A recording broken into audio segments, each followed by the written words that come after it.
to somebody, and I think maybe you're the only person who won't make fun of me. Oh gosh, I never make fun of somebody with a problem.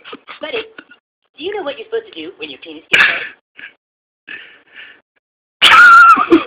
Really? Yes, and sit down, Jeannie. We should have a little talk. You see, Jimmy, when a man's penis becomes hard, the man puts it into a lady, into her vagina. Then, the hard penis sneezes milk. And after it's all done sneezing milk, the penis stops being hard, and the man loses interest in the lady. So, when your penis becomes hard, you're supposed to put it in a lady's vagina. And then it stops being hard? That's right, Jimmy. But where am I going to find a lady to stick my penis in? The talent show is this Friday.